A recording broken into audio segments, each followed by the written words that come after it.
ایک آدمی نے شراب پی، حضرت عمر کو شراب پیتے ہوئے دیکھا۔ عمر رضی اللہ تعالیٰ عنہ ایک مومن کو شراب پیتے ہوئے دیکھ رہے،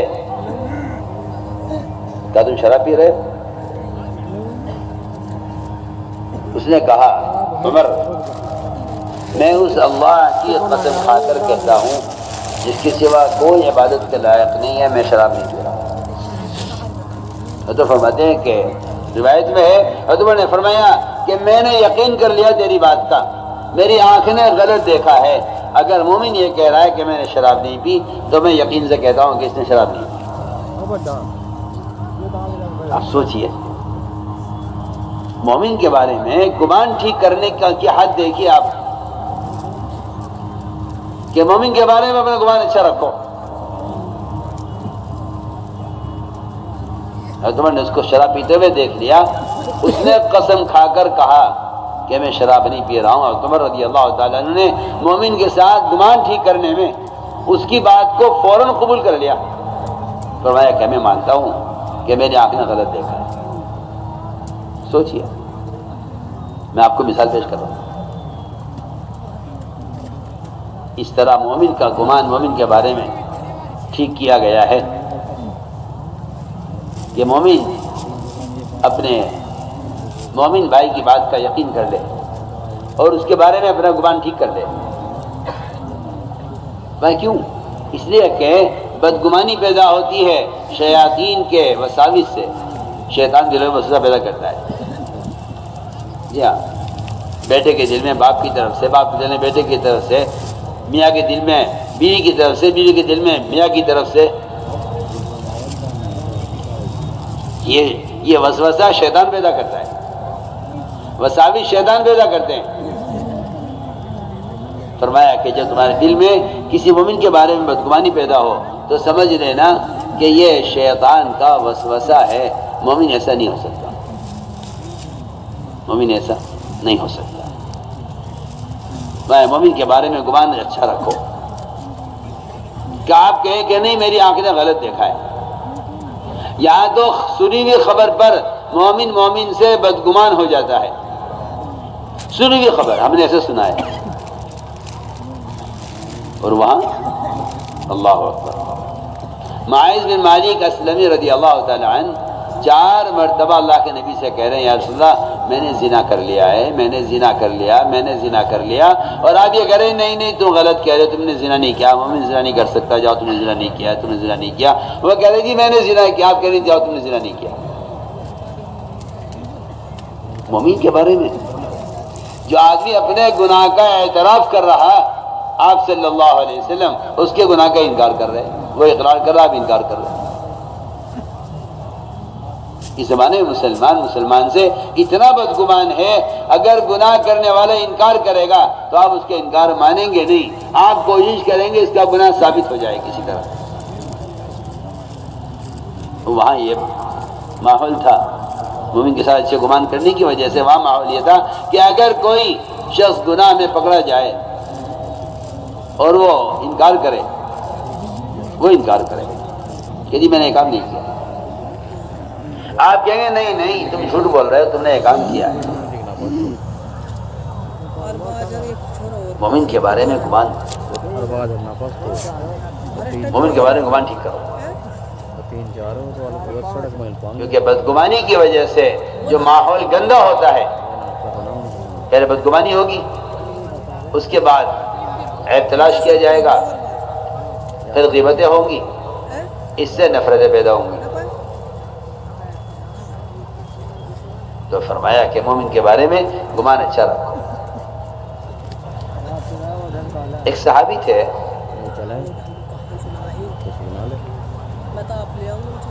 ابو درداء رضی اللہ تعالیٰ عنہ، ان کی ایک باندی تھی، جیسے مہربانی ہوتی ہے ایسی باندی ہوتی ہے۔ وہ رات کو بیوی کے پاس سے اٹھ کر باندی کے پاس چلے گئے، مہربانی کی طرح ہوا کرتی تھی اس زمانے میں باندیاں۔ بیوی نے دیکھ لیا کہ میرے پاس سے اٹھ کر باندی کے پاس چلے گئے، وہ لائن نکال کے چھرا غصے میں کہ میں اسے شوہر کو قتل کر دوں. غصہ آ گیا اس کو. اتنے میں یہ باندھی سے فارغ ہو کر کہنے لگے کیا بات ہے, چھرا لے کے کہاں جا رہی ہے؟ انہوں نے کہا کہ تو وہاں ہوتا جہاں میں تجھے دیکھا تھا تو میں چھرا تیرے سینے میں گھسا دی. انہوں نے صاف انکار کر دیا, صاف انکار کر دیا, کہہ دی تو نے غلط دیکھا ہے. اور انہوں نے کچھ اشعار پڑھ کے سنا دیا عربی کے. بیوی سے جو قرآن پڑھ رہے ہیں, بیوی نے کہا میں آپ کی بات کا یقین کرتی ہوں, میری آنکھ نے غلط دیکھا ہے. سوچو آپ, اگر مومن کے بارے میں اچھا گمان کر کے ایک گھر نہیں جل سکتا, دو میاں بیوی کا جوڑ نہیں رہ سکتا, تو آپ سے اندازہ کر لیجئے بدگمانی سے اتنا بڑا نظام دنیا میں مسلمانوں کی اجتماعیت کا یہ نظام کیسے چل سکتا ہے؟ اگر مسلمان کی بات پر اعتماد نہ کرے, یقین نہ کرے, تو جب ایک گھر نہیں چل سکتا اس اعتماد کے بغیر, تو اتنا بڑا نظام کیسے چل سکتا ہے؟ میں تو آپ کو وہ موٹی موٹی مثالیں پیش کر رہا ہوں سیرت سے. سوچیے. فرمایا مومن کے بارے میں اچھا گمان کرو. ایک آدمی چوری ہو گئی, لوگوں نے پکڑ لیا, پکڑ کے آیا علی کے پاس کہ جی اس آدمی نے چوری کی ہے. بھائی کیا چرایا تم نے؟ کہ جی اونٹ ہے. حضرت رضی اللہ تعالیٰ عنہ نے اس کی چوری ثابت نہ ہو اس کے لیے ایسی بات بنائی, کہنے لگے علی رضی اللہ تعالیٰ عنہ کہ بھائی اونٹ سارے ایک سی شکل کے ہوتے ہیں, ہمارا خیال تو یہ ہے کہ مومن چوری نہیں کر سکتا, وہ سارے اونٹ ایک سی شکل کے ہوتے ہیں. تم نے اپنا سمجھ کے اونٹ کھولا ہوگا, وہ کسی اور کا نکلا, لوگوں نے تمہیں چور بنا دیا. وہ کہنے لگا جی نہیں جی ایسا نہیں ہے, میں نے تو دوسرے کا سمجھ کے کھولا تھا, چور بھی ایسے ہوتے تھے. اس نے اعتراف کر لیا. علی رضی اللہ تعالیٰ عنہ اٹھ کر چلے گئے اور لوگوں سے کہہ گئے کوئی کچھ مت کرنا جب تک میں نہ آ جاؤں. واپس آئے تھوڑی دیر میں, آ کر پوچھا چور سے کہ بھائی تم نے چوری کی ہے؟ اس نے کہا نہیں جی میں نے تو کوئی چوری نہیں کی ہے. تھوڑی دیر کے بعد اونٹ چرانے والے نے اونٹ کی چوری سے انکار کر دیا. علی رضی اللہ تعالیٰ عنہ نے اس چور کو چھوڑ دیا کہ جاؤ تمہاری چھٹی, تم آزاد ہو. لوگوں نے کہا نہیں آپ نے کیا کیا؟ یعنی کیا کیا میں نے؟ اس نے اقرار کیا, میں نے پکڑا, اس نے انکار کر دیا, میں نے چھوڑ دیا. ایک مومن کہہ رہا میں چور نہیں ہوں, تو آپ کو یقین کرنا چاہیے. میں یہ مثالیں آپ کو اس لیے دینا چاہتا ہوں کہ یہ تھا وہ مزاج جس کی وجہ سے مسلمانوں کی آپس کی اجتماعیت, آپس کی محبتیں, ایک دوسرے کی مدد کرنا, ایک دوسرے کو رسوا ہونے سے بچانا, ایک دوسرے کو دشمن کے حوالے کرنے سے حفاظت کرنا, یہ مزاج تھا. کہ مومن کے بارے میں اچھا گمان کرو, مومن کے بارے میں اچھا گمان کرو. کہ نہیں مومن ایسا نہیں کر سکتا. اس کی سینکڑوں مثالیں ہیں سیرت میں کہ مومن کے بارے میں اچھا گمان کیا جائے. اس لیے میرے دوستو عزیزو, میں نے تو آپ سے پہلی بات قرآن کی آیت پڑھی تھی, وہ عبادت کی تھی. آگے میں نے ایک حدیث پڑھی تھی کہ آدمی جب کوئی غلط قدم اٹھاتا ہے تو وہ غلط قدم اٹھاتا ہے کسی غلط خبر پر. جی ہاں, اب خبریں اڑتی ہیں, کہاں سے آئی, کس نے بتائی, کس نے کہی, کچھ نہیں. اڑتی اڑاتی خبریں لوگ سنتے ہیں, اس پر عمل کر لیتے ہیں. حدیث میں آتا ہے ایک مسلمان کے جھوٹا ہونے کے لیے اتنا کافی ہے کہ وہ سنی ہوئی بات کو آگے نقل کر دے. بات سنی آگے بڑھا دی, بات سنی آگے بڑھا دی. ایک آدمی کے جھوٹا ہونے کے لیے اتنا کافی ہے کہ سنی ہوئی بات کو آگے نقل کر دے. آج کل یہ مزاج بہت ہو گیا لوگوں کا, جو کوئی بات سنتے ہیں اور سن کر اسے آگے اس کو نقل کر دیتے ہیں. حالانکہ یہ بات یاد رکھنا میری, زنا کرنے والے سے زیادہ بدتر وہ شخص ہے جو اس کی زنا کی خبر کر رہا ہے. زنا کرنا بڑا گناہ ہے. جو اس کی خبر کر رہا ہے یا برائی کو پھیلا رہا ہے، فرمایا اس کے لیے تو ایک عذاب ہے آخرت کا اگر یہ توبہ نہ کرے. وہ بھی اگر توبہ نہ کرے، توبہ کر لے تو وہ بھی نہیں ہے. لیکن جو آدمی خبر کر رہا ہے اس کے گناہ کی، فرمایا کہ اس کو ڈبل عذاب دیا جائے گا. دنیا کا عذاب الگ دیا جائے گا، آخرت میں عذاب الگ دیا جائے گا. فرمایا کہ مسلمان کے عیب کو ظاہر کرنے والا اور مسلمان کے عیب کو کھولنے والا، فرمایا کہ یہ مرے گا نہیں جب تک اس عیب میں مبتلا نہ ہو جائے، جب تک یہ گناہ خود نہ کر لے. فرمایا کہ مومن کے بارے میں اپنا گمان اچھا رکھو اور مومن کی گناہ کی تعویل کرو کہ نہیں جی مومن ایسا نہیں کر سکتا. فرمایا کہ یہ ہے مومن کے ساتھ گمان ٹھیک کرنا. اور یہ کہ آپ صرف یہ خبر کو آگے بڑھا دیں. چنانچہ آدمی غلط خبر پر کوئی فیصلہ کر بیٹھتا ہے، دل چاہتا ہے کہ اس پر ایک واقعہ آپ کو سنوں.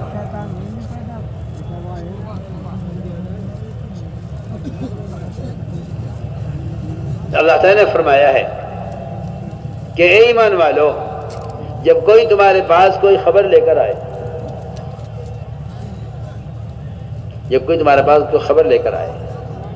تو تمہیں چاہیے کہ اس خبر کی تحقیق کر لینا. ایسا نہ ہو کہ تم کوئی قدم اٹھا لو اور اس قدم اٹھانے پر تم ایسا عمل کر بیٹھو کہ جسے سوائے جو ہے حسرت کے، ندامت کے اور نقصان کے سوا کچھ نہ ہو، اور ایسا نقصان ہو جائے کہ اس کی تلافی نہ ہو سکے. واقعہ پیش آیا کہ ایک قبیلہ تھا، قبیلہ بنو مستلق، مالدار قبیلہ تھا. وہ اسلام لایا، آپ کی خدمت میں حاضر ہوا، اور اس قبیلے نے آپ صلی اللہ علیہ وسلم سے آ کر جب آپ اسلام قبول کیا تو آپ نے ان کو زکوٰۃ کا حکم دیا کہ تمہیں زکوٰۃ دینی ہوگی اپنے مال کی. انہوں نے کہا جی ہم زکوٰۃ دیں گے. اب یہ بتائیے کہ زکوٰۃ کا مال ہم آپ کے پاس لے کر آئیں یا آپ کا آدمی آئے گا زکوٰۃ وصول کرنے کے لیے؟ آپ نے فرمایا کہ نہیں، تمہیں آنے کی ضرورت نہیں ہے، ہمارا آدمی آئے گا تم سے زکوٰۃ وصول کرنے کے لیے. چنانچہ آپ صلی اللہ علیہ وسلم نے ایک تاریخ طے کر دی کہ اس تاریخ میں ہمارا آدمی آئے گا تم سے زکوٰۃ وصول کرے گا. وہ لوگ انتظار کر رہے تھے. حضور اکرم صلی اللہ علیہ وسلم نے ایک شخص کو بھیجا کہ جاؤ بنو مستلق سے زکوٰۃ وصول کر کے لاؤ. ادھر ان کو معلوم تھا کہ یہ تاریخ آپ کے آدمی کے آنے کی ہے. انہوں نے زکوٰۃ کا مال نکال کے الگ کیا اور پورے قبیلے نے یہ طے کیا کہ ہم اپنی بستی سے باہر نکل کر حضور اکرم صلی اللہ علیہ وسلم کے آنے والے آدمی کا استقبال کریں گے اور اس کو زکوٰۃ کا مال اس کے حوالے کریں گے اور اس کا اکرام کریں گے اور اسے اپنی بستی میں لے کے جائیں گے اور باہر نکل کے اس کا استقبال کریں گے. منافقین ہوتے ہی ہیں، ان کا کام ہی یہی ہے کہ ان میں آپس میں جھگڑے کراؤ، ان میں آپس میں غلط فہمیاں پیدا کرو، ان میں آپس میں ایک دوسرے کی طرف سے ایک دوسرے کا ذہن خراب کرو. ایک منافق نے دیکھا کہ اچھا جی ان میں ایسی محبت، ان میں ایسی اطاعت، ان میں ایسی اجتماعیت، کیسے ان کے درمیان اختلاف پیدا کیا جائے اور کیسے ان کی اطاعت کو اور ان کی آپس کی اجتماعیت کو توڑا جائے. راستے میں ایک آدمی آیا، ان صحابی سے ملا، پوچھا کہاں جا رہے ہو؟ کہنے لگے، اس نے کہا کہ میں بنو مستلق سے زکوٰۃ دینے جا رہا ہوں. اس آدمی نے کہا کہ آپ کو خبر ہے حالات کیا ہیں؟ میں آپ کا بڑا خیر خواہ ہوں اور میں آپ کی حفاظت کے لیے کہہ رہا ہوں، آپ میری بات کا یقین کریں۔ وہ لوگ آپ کو قتل کرنے کے لیے بستی سے باہر کھڑے ہوئے ہیں اور وہ لوگ زکوٰۃ دینے سے انکار کر رہے ہیں۔ یہ جھوٹی خبر اس منافق نے ان صحابی کو بتائی جو زکوٰۃ لینے جا رہے تھے۔ اب یہ خبر آ گئے، ظاہر بات ہے کہ بھئی ایک آدمی اتنے یقین سے خبر دے رہا ہے اور ہمارا خیر خواہ بن کر بات کر رہا ہے۔ یہ آدھے راستے سے واپس آ گئے، آ کر عرض کیا حضور اکرم صلی اللہ علیہ وسلم سے کہ یا رسول اللہ میں گیا تھا لیکن راستے میں خبر ملی ہے۔ یہ جو میں بتانا چاہتا تھا کہ اڑتی اڑاتی خبریں لوگ سن لیتے ہیں، کہ جو راستے میں خبر ملی ہے کہ وہ لوگ مجھے قتل کرنا چاہتے ہیں اور زکوٰۃ دینے سے انکار کر رہے ہیں۔ آپ نے صحابوں کو جمع کیا، مشورہ کیا کہ بھائی بتاؤ کیا کریں۔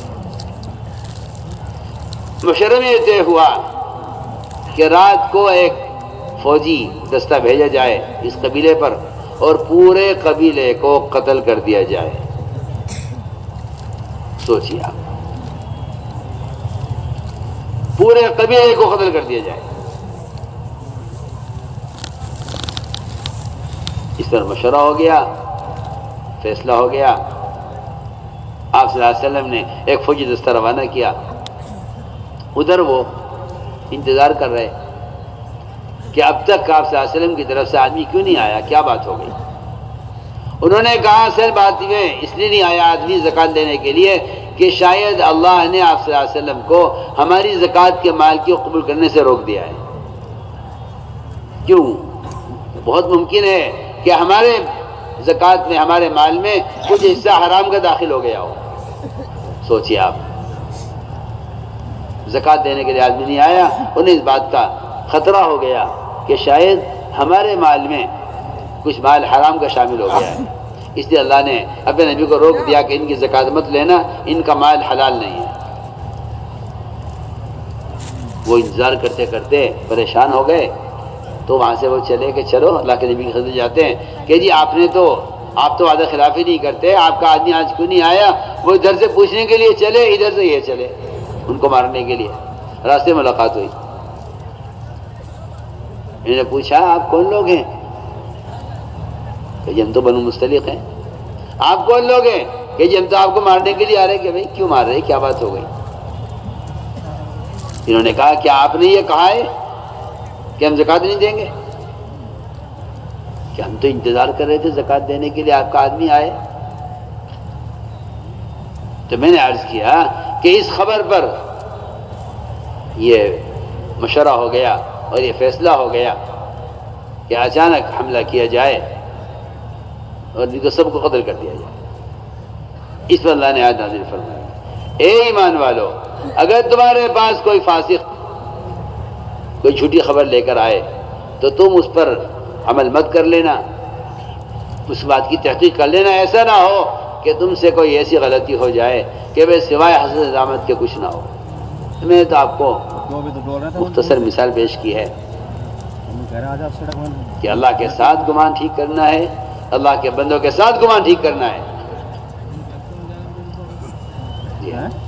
اور اگلی بات یہ ہے کہ جب کوئی خبر آئے تمہارے پاس اور کوئی فاسق خبر لے کر آئے تو تمہیں چاہیے کہ تم اس کی تحقیق کر لینا، اور مومن کے بارے میں کبھی غلط خبر پر کبھی یقین نہ کرنا۔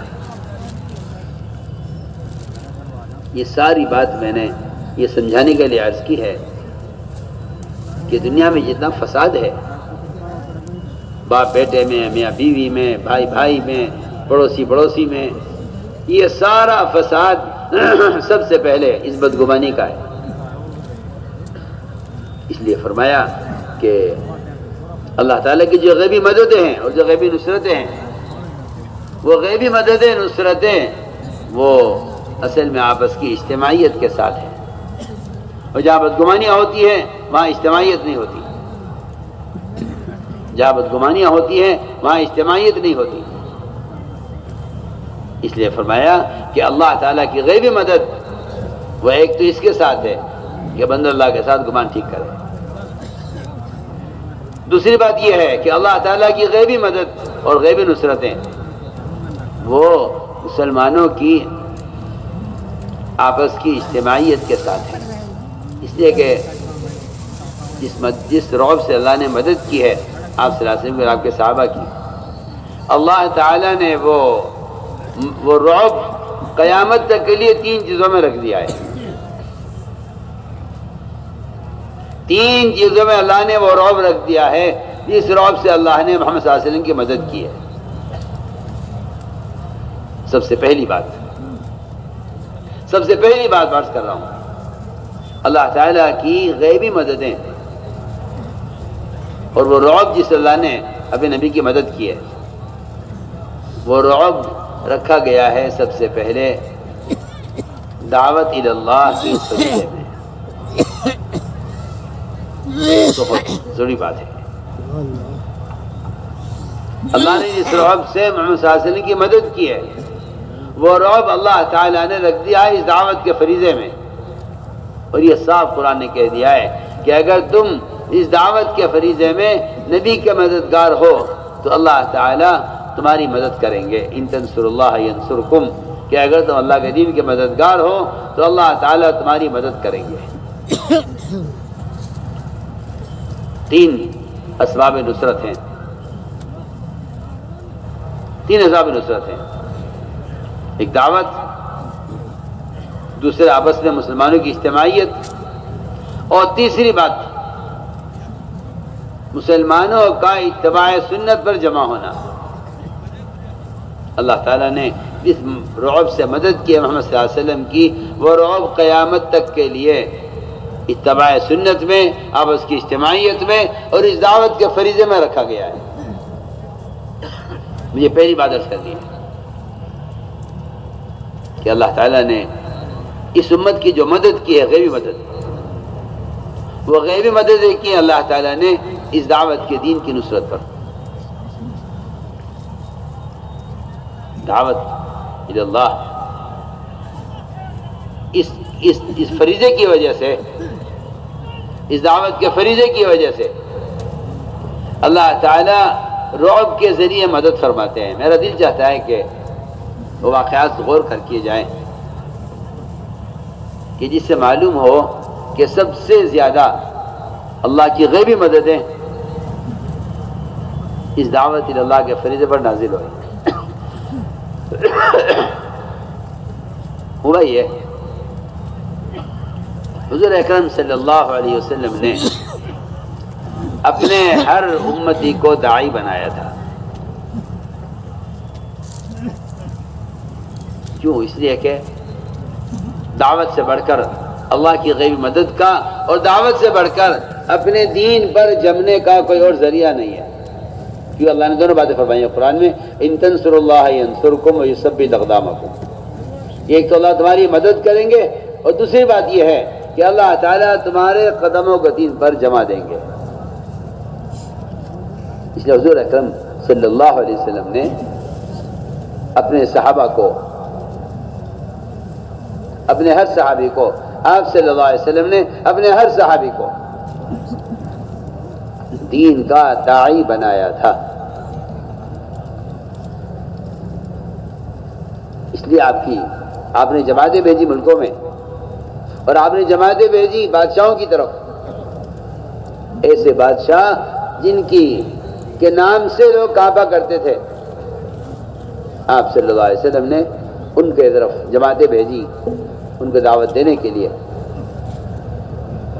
اس لیے کہ دعوت الی اللہ یہ ایک وہ فریضہ ہے جس سے دین پر قدم جمے رہتے ہیں،